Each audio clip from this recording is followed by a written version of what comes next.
प्रभु जी दया करो, प्रभु जी दया करो, मन में आन बसो। सभी भजन के एक एक शब्द को बड़े ध्यान से सुन रहे हैं, इकट्ठे वही बोल सुन रहे हैं, लेकिन हर एक के मन के भाव और भावना अलग अलग हैं। ये एक दूसरे के मन की बात नहीं जानते, लेकिन मैं आपको इनके मन की बात सुना सकता हूं, क्योंकि मैं अनुभव हूं।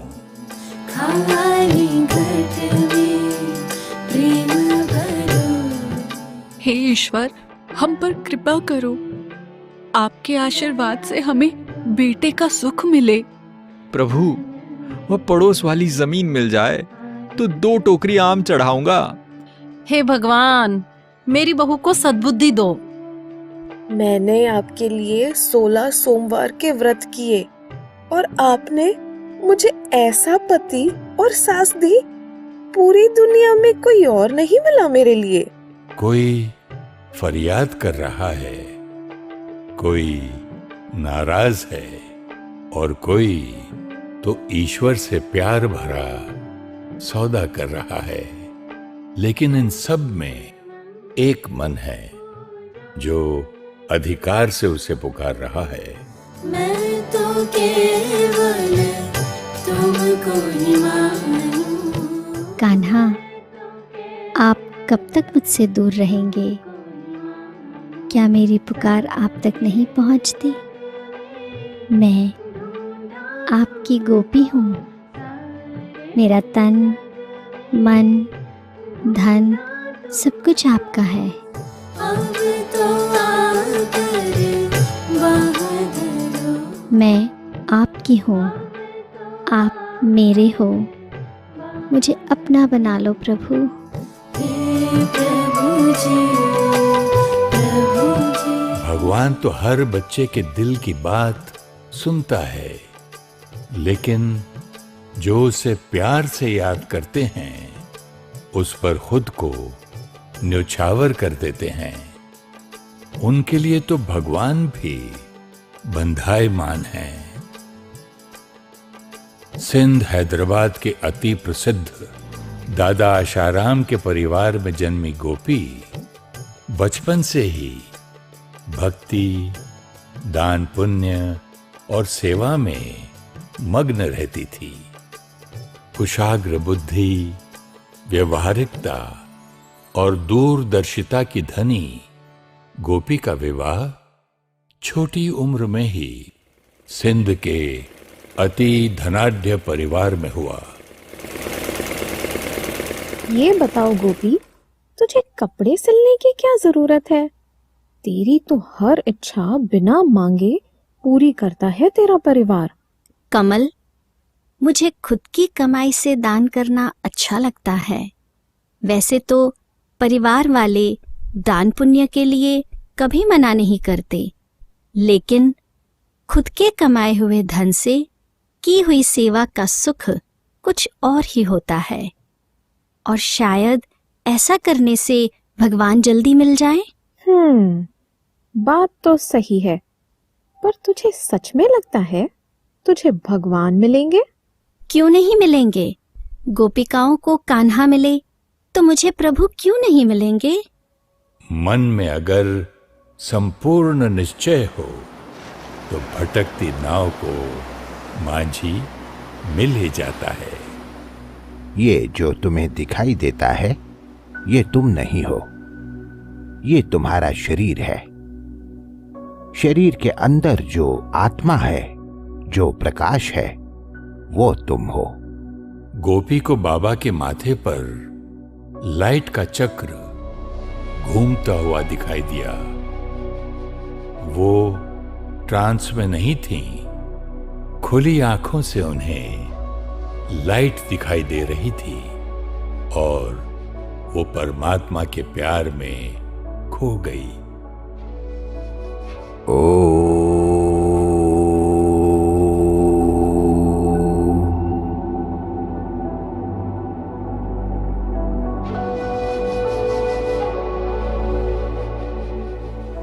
बच्ची, आज जो सुना वो कैसा लगा? बाबा, समझ कुछ नहीं आया, लेकिन बहुत शांति मिली। बच्ची, ऐसा करो, कल से तुम 1 हफ्ते तक रोज ज्ञान सुनो, समझ आने लगेगा। लेकिन बाबा, मैं गुरु नहीं कर सकती। मैंने सुना है कि पतिव्रता स्त्री के लिए उसका पति ही गुरु होता है। बच्ची, आपको गुरु करने को कौन कह रहा है? आपको तो ज्ञान सुनने आना है, खुद को पहचानना है, परमात्मा को पहचानना है। वैसे भी परमात्मा तो सखा भी होता है ना बच्ची? परमात्मा तो सखा भी होता है ना? बाबा के ये शब्द सुनकर गोपी तो खुशी में गदगद हो गई। अगले दिन से ही गोपी रोज जाने लगी। बाबा ने खुद उन्हें आत्मा की पहचान, परमात्मा का परिचय, स्थूल जगत और परमधाम निराकारी दुनिया की समझ दी।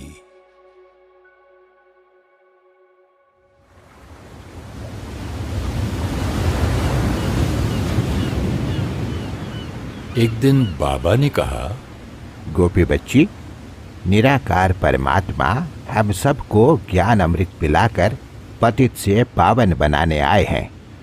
काम विकार तो नरक का द्वार है बच्ची।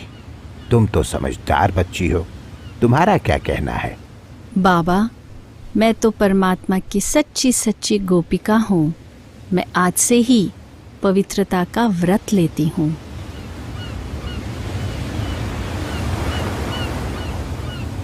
पवित्रता के व्रत के कारण गोपी के पति के साथ झगड़े होने लगे। 1-2 बार तो पति ने उसे मारा भी, लेकिन गोपी तो प्रभु के प्रेम में मग्न हर विघ्न और अत्याचार का सामना करती रही। एक दिन उनके पति ने उनकी तरफ ग्लास फेंका और गोपी के सर पर गहरी चोट लग गई। उस दिन गोपी की मां रुक्मणी ने गोपी को वापस बुला लिया, लेकिन लोगों ने परिवार वालों को इतना भड़काया कि गोपी के दादा आशाराम जी ने गोपी का ओम मंडली में जाना बंद करवा दिया। लेकिन भगवान की गोपी को कौन रोक सकता था? गोपी घर छोड़, परिवार, धन संपत्ति सबको त्याग कर ओम मंडली में चली गई। बाबा ने गोपी, उनकी मां, जिन्हें यज्ञ में क्वीन मदर बुलाते थे, और बहन के लिए ओम मंडली के सामने एक मकान किराए पर लेकर दिया। बाबा, आपका बहुत बहुत धन्यवाद कि आपने हमें आश्रय दिया। ना बच्ची ना, शिव बाबा का शुक्रिया है। ये बाबा तो बस उसके हुक्म पर चलता है। बाबा, क्या हम यहाँ पर 8-10 सिलाई की मशीन लगा सकते हैं? अच्छा बच्ची, वो क्यों? बाबा, ताकि जो बहनें घर वालों से तंग होकर आती हैं, स्वनिर्भर बनना चाहती हैं, मैं उनको सिलाई सिखा सकूं।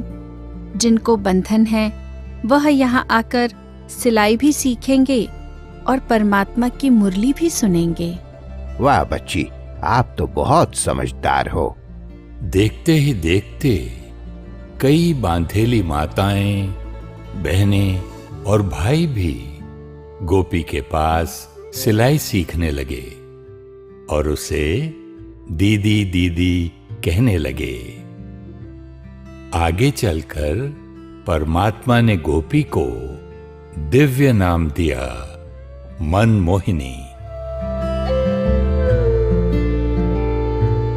ब्रह्मा बाबा ने अपनी सारी संपत्ति 8 बहनों की ट्रस्ट बनाकर समर्पित कर दी, जिनमें एक दीदी मनमोहिनी थी।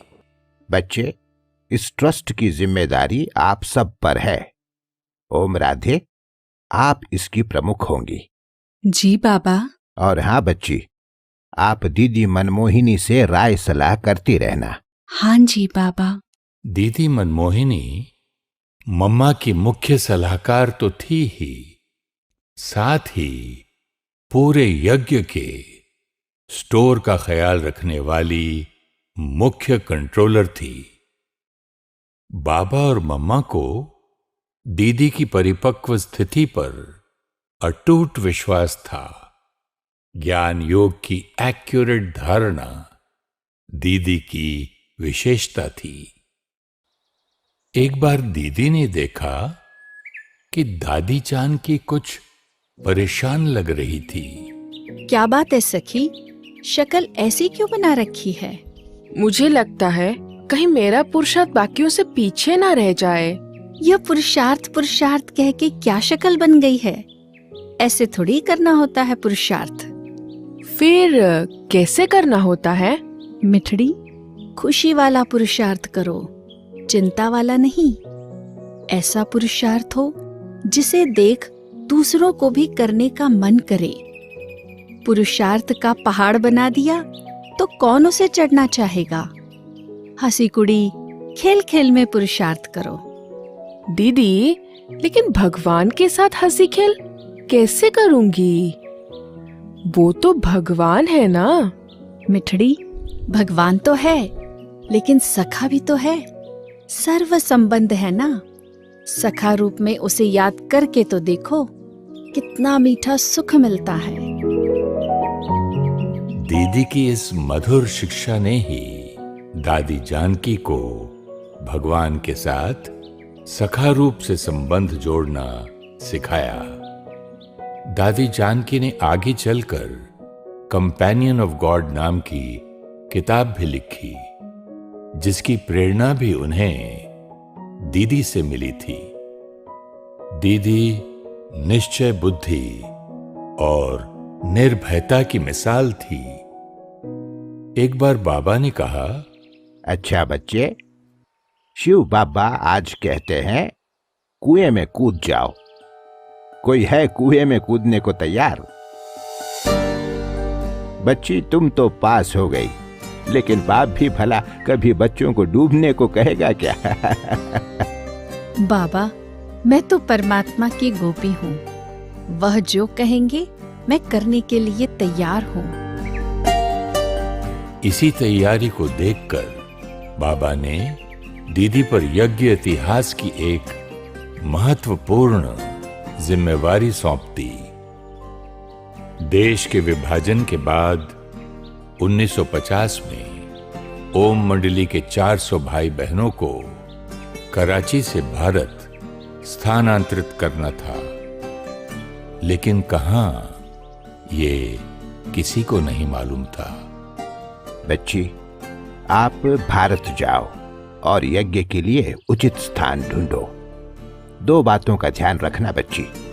एक तो बाबा के इन फूल जैसे बच्चों पर दुनिया वालों की कुदृष्टि ना पड़े, ऐसा स्थान हो। और दूसरी बात, सारे बच्चे एक ही छत के नीचे रह सकें, इसका ध्यान रखना। हाँ जी बाबा। ब्रह्मा बाबा को दीदी मनमोहिनी पर संपूर्ण विश्वास था, क्योंकि दीदी ने अनेकों बार अपनी काबिलियत और शक्तिशाली स्थिति प्रत्यक्ष की थी। दीदी ने भारत में अपने रिश्तेदारों के सहयोग से अनेक मकान देखे, लेकिन एक भी मकान बाबा की कही दोनों बातों प्रमाण नहीं था। अहमदाबाद में जब वो अपने लौकिक भाई के साथ उनके गुरु स्वामी गंगेश्वरानंद जी महाराज से मिली तो, ब्रह्मा बाबा और आप सब बहनें तो तपस्वी हैं। आप माउंट आबू जाकर देखिए, वहां हजारों वर्षों से ऋषि मुनियों ने गहन तपस्या की है। भूमि सात्विक है, कई राजाओं की कोठियां हैं वहां। वो स्थान उत्तम रहेगा आपके लिए।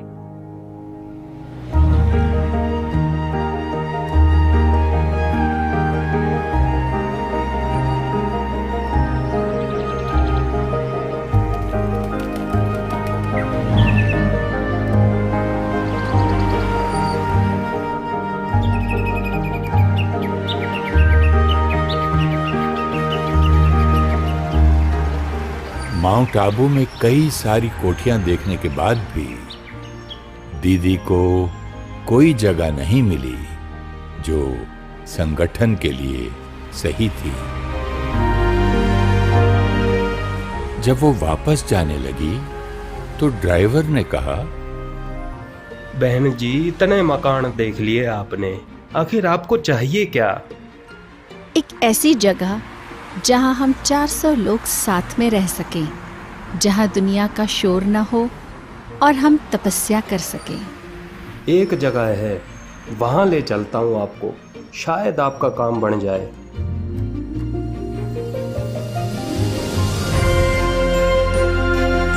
शुक्रिया बाबा, शुक्रिया। आपने हम बच्चों के लिए इतनी अच्छी जगह ढूंढी है। शुक्रिया भैया, आपने भगवान के काम में सहयोग दिया है। 5 मई 1950 को ओम मंडली का संगठन आबू पहुंच गया। जरा सोचिए, 400 लोगों की जिम्मेदारी और केवल एक दीदी के निर्णय पर बाबा ने इतना बड़ा कदम कैसे उठाया होगा। बाबा को दीदी की परखने और निर्णय शक्ति पर पूर्ण विश्वास था। दीदी खुद जितनी धारणा मूर्त थी, यज्ञ के हर बच्चे को उतना ही धारणा युक्त बनाने का पुरुषार्थ करती थी। यज्ञ में जब सेवाएं शुरू हुईं, तो दीदी ने ही पहले पहले दिल्ली, इलाहाबाद, ग्वालियर आदि स्थानों पर जाकर धारणाओं की क्लास करा के हर एक को मजबूत बनाया। एक बार दीदी ग्वालियर में कुछ लोगों से मिल रही थी। दीदी, एक माता आपसे मिलना चाहती हैं, लेकिन थोड़ा संकोच कर रही हैं। दीदी से मिलने में संकोच कैसा? मुट्ठी, उन्हें प्यार से ले आओ। बोलो सखी, क्या पूछना था? दीदी जी, मैंने यहाँ आकर नया जीवन पाया है। शिव बाबा के प्यार का असीम सुख अनुभव कर रही हूँ। सब कुछ ही बहुत सुंदर लग रहा है, लेकिन क्या सखी? यहाँ आने से पहले मैंने गुरु किया था। मुझे उनके पास बहुत अच्छा लगता था। उनके प्रति मेरी बहुत श्रद्धा है, इसलिए मैंने उनका यह लॉकेट पहना है। क्या यहाँ आने से मुझे यह लॉकेट उतारना पड़ेगा? सखी, आप तो बड़ी भोली हो, इसलिए भोलानाथ भगवान आपको इतना प्यार करते हैं। आपकी गुरुजी के प्रति श्रद्धा है, आप लॉकेट पहने रखो, लेकिन ज्ञान से खुद को वंचित नहीं करना, क्योंकि परम गुरु परमात्मा निराकार शिव बाबा खुद ज्ञान सुना रहे हैं। कोई भी सोच चले तो उसमें अटकना नहीं, उलझना नहीं। सदा याद रखना, कोई भी विचार अगर हमारी बुद्धि को परमात्मा की याद से दूर करता है तो वह माया है। उस पर विजय प्राप्त करो, समझा? दीदी व्यर्थ और माया की पहचान हर एक को एक्यूरेट करवाती थी, और इसका एकमात्र कारण था दीदी की पढ़ाई में एक्यूरेसी। क्लास में सदा ही डायरी, पेन और चश्मा लेकर बाबा के आने से पहले पहुंच जाती थी। मुरली का दिन भर में मनन चिंतन करती और ज्ञान की पॉइंट्स में से कई सवाल जवाब निकालती थी। सारा दिन में जो भी मिलने आते, दीदी उनसे मुरली के प्रश्न पूछती और फिर कोई और बात करती। आज भी मुरली में प्रश्न उत्तर, धारणा के लिए सार जो आता है, वो दीदी ने ही शुरू करवाया था। मम्मा के अव्यक्त होने के बाद दीदी मधुबन में ही रहकर बाबा का राइट हैंड बनकर यज्ञ का सारा कारोबार संभालने लगी। बच्ची, अभी जैसे बाबा की उंगली पकड़कर चल रही हो, ऐसे ही भविष्य में सतयुग के पहले राजकुमार की उंगली पकड़ उसे चलना सिखाओगी, ये निश्चय है? हाँ जी बाबा, यह मेरा भाग्य है। ड्रामा में इतना वंडरफुल पार्ट मिला है, संपूर्ण निश्चय है और साथ साथ पुरुषार्थ भी कर रही हूँ। ब्रह्मा बाबा के अव्यक्त होने के बाद शिव बाबा ने दीदी और दादी की जोड़ी को यज्ञ संभालने के निमित्त बनाया। परमात्मा शिव बाबा ने ये बात सबको पक्की कराई कि विश्व परिवर्तन का कार्य परमात्मा खुद करा रहे हैं। बच्चों को निमित्त बनाकर यज्ञ भी चलेगा और सेवाएं भी होंगी। शिव बाबा ने कहा, दादी प्रकाशमणि माइक है और दीदी मनमोहिनी माइट है। माइट शक्ति आती कहां से है? परमात्मा और उनके कर्तव्यों से। जिसका सच्चा प्रेम है वो शक्ति स्वरूप बन जाते हैं और अपने संग से दूसरों को भी बनाते हैं। एक बार दीदी ने दो बहनों को काफी देर तक एक ही जगह पर बैठे बातें करते देखा। उसमें से एक ने दीदी को देखा तो वहां से उठकर चली गई। मेरी मीठी सखी, क्या बातें कर रही थी तुम दोनों? दीदी, हम रूह रेहान कर रहे थे। अच्छा, कौन सी पॉइंट पर? जरा मुझे भी सुनाओ। दीदी, आपको तो सब आता है, हम तो बस यूं ही ज्ञान की बातचीत कर रहे थे। दीदी ने उसके सिर पर हाथ फेरते हुए कहा, मुट्ठी, ज्ञान की बातचीत होती तो सुनाने में हिचक नहीं आती। हमेशा याद रखना, किसी को भी सखी तो बनाओ, लेकिन सहेली मत बनाओ। मतलब? सहेली वह जो इधर उधर की बातें करे, गपशप करे, और सखी मतलब वह जो ज्ञान मुरली का मनन करे, उनके पॉइंट्स पर चिंतन और चर्चा करे। समझी सखी? संग के रंग से व्यर्थ संकल्प ना चलें, इसकी संभाल दीदी ने खुद भी की और दूसरों को भी अटेंशन दिलाया। एक बार दो कुमार दीदी से मिल रहे थे। दोनों की प्रभु प्रेम की लगन देखकर दीदी ने उनसे कहा, राजू भाई, आप बाबा के यज्ञ में समर्पित होना चाहेंगे? जी दीदी, बाबा को ही अब सब कुछ समर्पित है।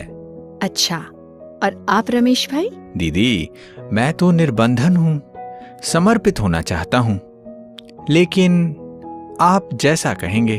अच्छा, समर्पित तो हो जाओगे, लेकिन यहाँ माया बहुत आएगी, उसका क्या करोगे? माया? दीदी, यज्ञ के अंदर कैसी माया? संगठन में संग से भी माया आ सकती है। 3 बातों का ध्यान रखना। पहली बात, अगर यज्ञ में कोई रह रहा है लेकिन दिल से सेवा नहीं कर रहा है, बोझ समझकर चलता है, बहानेबाजी करता है, ऐसे के संग में बैठोगे तो रंग लग जाएगा। दूसरी बात, अगर कोई सेवा बहुत करता है लेकिन पढ़ाई नहीं करता, अमृत वेले योग नहीं करता, मुरली क्लास नहीं करता है, तो ऐसे के संग से दूर रहो, क्योंकि वह सेवाधारी है लेकिन योगी नहीं। और तीसरी बात, ऐसा संग जो कभी किसी बड़ों की निंदा करता है, मुरली की करेक्शन करता हो, बाबा के बारे में, यज्ञ के बारे में या बड़ों के बारे में उल्टा सीधा सोचता हो, ऐसे पर निंदक का संग नहीं करना। दीदी जी शुक्रिया, मैंने ये तीनों बातें जीवन भर के लिए गांठ बांध ली हैं। दीदी आप हमारे बड़े हो, माया आई तो पहले उसे आपका सामना करना पड़ेगा, और आपको देखते हुए हम भी उस पर जीत पाना सीख लेंगे। मुबारक हो, इस बात पर बाबा की टोली खाओ। ज्ञान की गुह्यता को कोई सरल करके सिखा दे तो स्व परिवर्तन की यात्रा पर चलना सहज हो जाता है। दीदी ने ही मधुबन में भट्टियां, टीचर्स ट्रेनिंग और शिविर शुरू करवाए, जो आज तक बाबा के बच्चों को मधुबन तपस्या भूमि से जोड़कर रखते हैं। देखो, बाबा कहते हैं कि बाबा का एक एक कुमार कमाल करने वाला है। आप सब कौन से कुमार हो? ब्रह्मा कुमार तो बहुत हैं। सफेद ड्रेस और बैज पहन लिया, बन गए ब्रह्मा कुमार। आप सिर्फ ब्रह्मा कुमार नहीं, अब तपस्वी कुमार बनो। तपस्या क्या है? एक बाबा दूसरा न कोई, कहीं पर भी तुम्हारी आंख न जाए। कोई कितना भी अच्छा हो, कितना भी गुणवान हो, लेकिन उसको बनाने वाला कौन? बोलो, शिव बाबा। तो सदा याद रखना कि मैं तपस्वी कुमार हूं। बाबा, मैं तुम्ही से बैठूं, तुम्ही से सुनूं, तुम्ही को अपने दिल का हाल सुनाऊं, ऐसा अभ्यास करो। दीदी, आज जो आपने कुमारों की क्लास कराई थी, उसकी रिकॉर्डिंग एक भाई मांग रहा है, दे दूं उन्हें? रिकॉर्डिंग नहीं देना, क्लास के समय जो पॉइंट अच्छी लगी वह धारण करे। लेकिन दीदी, वो बहुत जिद कर रहा है, कहता है कि दीदी की क्लास बहुत अच्छी लगी, उसे बार बार सुनना है और दूसरों को भी सुनाना है। अरे मुट्ठा, क्लास में अभी यही तो बताया कि एक शिव बाबा से ही सुनो और एक उसी को सुनाओ। फिर हम कुछ ऐसा क्यों करें जिससे मनुष्य आत्मा में बुद्धि अटक जाए? उसे बाबा की मुरली टेप में भरकर दे दो। मेरे किसी भी कर्म से अगर बाबा नहीं बल्कि मैं दिखाई देती हूं, तो उस कर्म का बोझ मुझ पर चढ़ेगा। इतना ख्याल रखती थी दीदी, और सबका बुद्धि योग बाबा से जोड़ देती थी। दीदी न खुद मनमत पर चलती, न दूसरों को चलने देती थी। देखो, इस यज्ञ में धन कैसे आता है? कोई माता घर खर्च में से एक एक पाई जमा करती है। कोई बांधेली माता खुद पर खर्चा न कर अपनी पूंजी भेजती है। कोई छोटा सा कुमार अपनी पॉकेट मनी में से बचाकर भेजता है। यज्ञ में आने वाले एक एक पैसे में त्याग है, तपस्या है, बाबा के लिए प्यार है। हमें एक एक पाई का सम्मान करना चाहिए। आप सब अलग अलग अपने लौकिक घरों में पत्र भेजते हैं, यह खर्चा होता है। अगर एक जगह के आसपास वाले अपनी चिट्ठियां एक ही लिफाफे में एक ही सेंटर के नाम पर भेजें, एक ही स्टैंप में काम हो जाएगा। आपके घर वाले आपकी चिट्ठी लेने शिव बाबा के सेंटर जाएंगे, मुरली सुनेंगे, टोली खाएंगे, इसमें उनकी भी उन्नति होगी। ठीक है ना? पसंद है? एक परमात्मा पर समर्पित एक नामी और इकोनॉमी से यज्ञ को संभालने वाली दीदी दादी जैसे कि दो हंसों की जोड़ी जो एक दूसरे की राय के बगैर कोई कदम नहीं उठाती थी। दोनों ने संगठन को इतना मजबूत किया कि धीरे धीरे देश विदेश के अनेक बच्चे मधुबन आने लगे। ओम शांति दीदी। दीदी, ये सिस्टर मोरीन है। दीदी सिस्टर मोरीन को शक्तिशाली दृष्टि देती रही। सिस्टर मोरीन को अशरीरीपन का अनुभव होने लगा। उन्हें लगा जैसे अनेक जन्मों के बोझ पल भर में उतर गए। दीदी ने कहा, मोरीन नहीं, मोरनी। तुम बाबा की मोरनी हो। You are not Maureen, you are Morni, means peahen, god's peahen. Morni, I'm Baba's Morni. I English बुद्धू, तुम हिंदी बुद्धू, लेकिन आत्मा आत्मा सखी, फ्रेंड, ओके?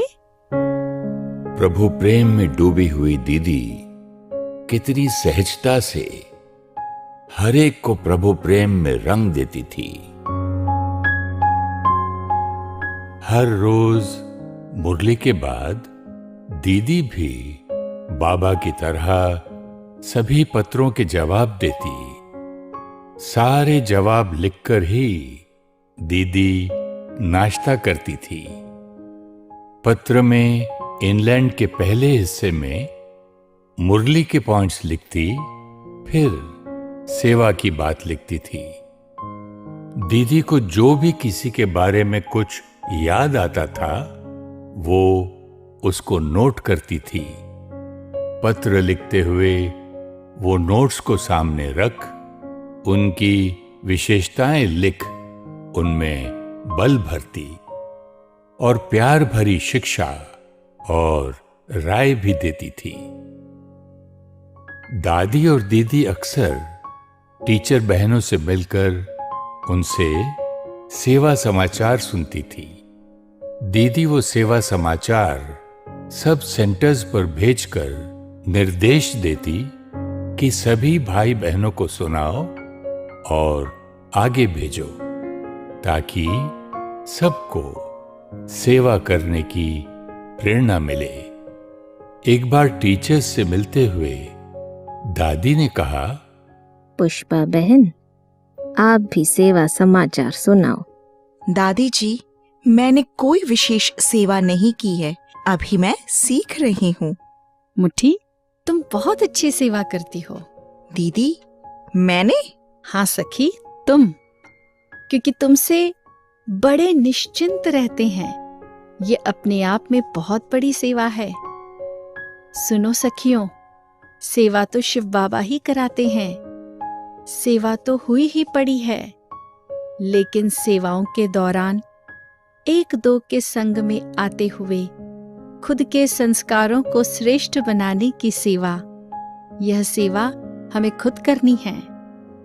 अगर आप अपने मन की स्थिति की जिम्मेवारी लो तो यह है सच्ची सेवा। दीदी ने हमेशा सेवा से पहले अटेंशन स्थिति पर खिंचवाया, क्योंकि स्थिति से ही तो सेवा होती है। दीदी सखी बन खेल खेल में ऊंची शिक्षाएं समझा देती और मां बनकर शक्तिशाली पालना करती। दीदी को बचपन से ही चलने में तकलीफ थी। तकलीफ के बावजूद वो सीढ़ी चढ़कर दादी चंद्रमणि से मिलने पहुंच गई, जिनकी तबीयत ठीक नहीं थी। दीदी को देखकर उनकी आधी बीमारी ठीक हो गई। चंद्रमणि बहन, कैसी हो आप?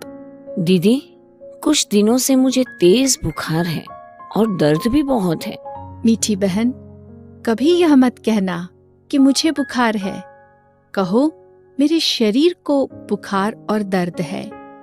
हम सब तो अति इंद्रिय सुख में हैं। ममतामयी दीदी ने उनके माथे पर हाथ फेरा तो जैसे सारा दर्द खींच लिया। एक एक की पर्सनल देखभाल, उनकी संभाल, कभी पिकनिक करना तो कभी रास, कभी क्रिकेट खेलना तो कभी बैडमिंटन। दीदी हर एक को ज्ञान, योग और पालना से बहलाती रहती। रोज शाम को स्व पुरुषार्थ की कचहरी भी लगाती। कभी कभी भंडारे का काम ज्यादा हो तो कचहरी के दौरान ही हर एक से सब्जी कटवा लेती। दीदी तीव्र पुरुषार्थी थी। उन्हें अपने जीवन का लक्ष्य सदा याद रहता था। अगर कोई व्यर्थ बात करता तो कहती, भाई छोड़ो न इन सब बातों को। अपनी शक्ति और समय व्यर्थ में ना गवाओ। शिव बाबा को याद करो। अब घर जाना है। अब घर जाना है, ये दीदी का महामंत्र बन गया। चाहे किसी से पर्सनल मिल रही हो या क्लास करा रही हो, दीदी बार बार याद दिलाती, अब घर जाना है।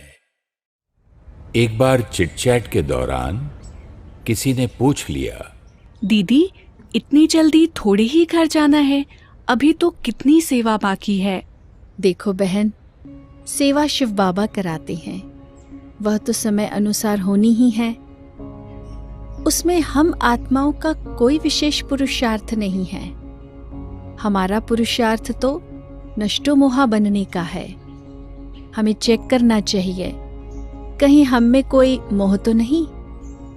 कई बार सेवा का, स्थान आदि का मोह हो जाता है। लोगों से मोह तो आसानी से खत्म हो जाता है, लेकिन सेवा का मोह भी रॉयल मोह है। लोहे की जंजीरें टूट जाती है, लेकिन पता ही नहीं पड़ता कब सुनहरे धागों से बंध जाते हैं। दीदी, इस सूक्ष्म मोह से कैसे मुक्त हो? बाबा ने नष्टोमोहा बनने की समझानी हमें दी है, लेकिन हमें धारणा में लानी है। अगर मैं आत्मा यह याद रखूं कि मैं तो यहाँ मेहमान हूँ, घर तो मेरा परम धाम है। अब मुझे कर्मों के हिसाब किताब चुकतू कर घर वापस जाना है। कोई नया हिसाब किताब नहीं बनाना है। घर जाना है याद रहेगा तो इस दुनिया की कोई भी आकर्षण नहीं खींचेगी। घर याद रहेगा तो घर में रहने वाला मीठा शिव बाबा भी याद रहेगा। हम इस दुनिया में सिर्फ सेवा अर्थ हैं, स्व अर्थ नहीं। तो फिर इस दुनिया से कोई इच्छा नहीं, स्व अर्थ कुछ नहीं चाहिए। नष्टोमोहा सहज बन जाएंगे। इसलिए बहुत गई, थोड़ी रही, थोड़ी की भी थोड़ी रही। तो हमेशा याद रखना है, अब घर जाना है। एक दिन सुबह अमृत वेले दीदी को हल्का सा चक्कर आया और चोट लगने पर खून निकल आया। डॉक्टर ने बताया कि दीदी को ब्रेन में क्लॉट है।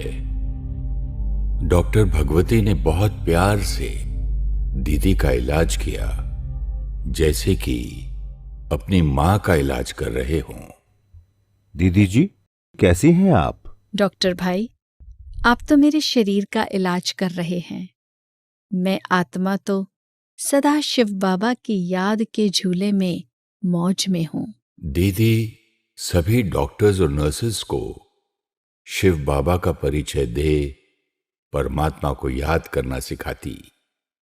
दीदी का कमरा हॉस्पिटल नहीं, आश्रम बन गया था। जिसमें योग के वाइब्रेशंस और सारा दिन सेवा की बातें थी। चलिए दीदी जी, आपका ऑपरेशन थिएटर में चलने का समय हो गया। बहन, पहले आप बताओ, आपको शिव बाबा याद है? याद है ना? अब घर जाना है। इस विश्व नाटक रंगमंच पर हर आत्मा का विशेष पार्ट है, और ये तो परमात्मा की गोपी थी। सर्जरी के कुछ दिन बाद 28 जुलाई 1983 को दीदी मनमोहिनी ने अपने पुराने देह को त्याग दिया और आत्मा पंछी अपनी अगली सेवा पर उड़ चली। मैं तो सबके मन को जानता हूं। संकल्प चल रहे थे, दीदी ऐसे कैसे चली गई? बाबा ने दीदी के निमित्त विशेष संदेश दिया।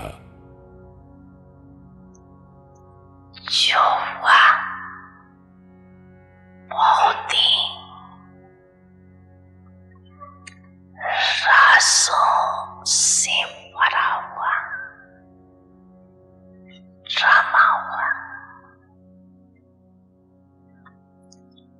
आप सबको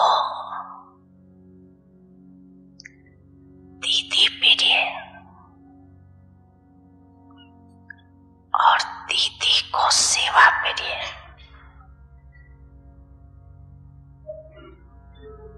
इसलिए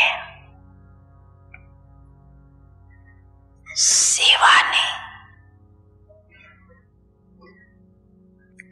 अपने तरफ खींच लिया।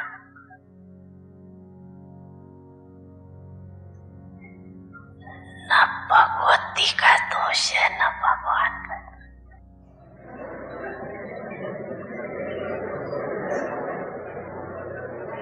ये तो ड्रामा का राज है, इसलिए कोई संकल्प नहीं करना। दीदी ने अपने जाने में भी सभी को शिक्षा दे दी कि ड्रामा की हर सीन एक्यूरेट है, ड्रामा की हर सीन कल्याणकारी है। ये पक्का करा दिया। मैंने दीदी के हर क्षण को महसूस किया है।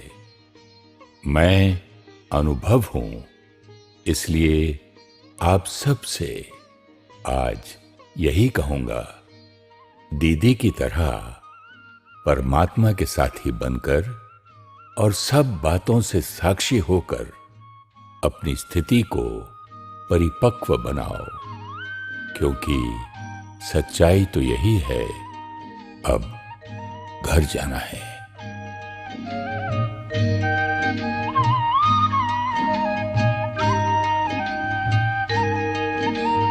ज्ञान योग का यही है सार, जाना है इस जग के पार।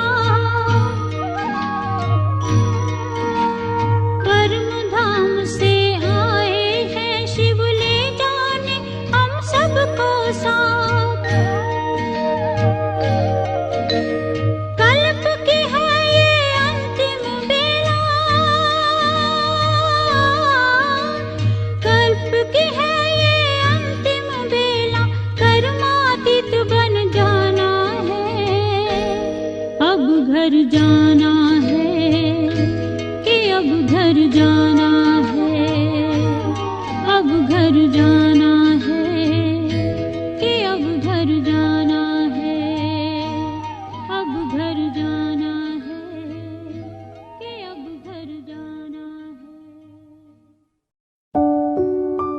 निराकार परमात्मा से कनेक्शन जोड़कर अपने मन को शांत और शक्तिशाली बनाने के लिए सीखिए राजयोग मेडिटेशन।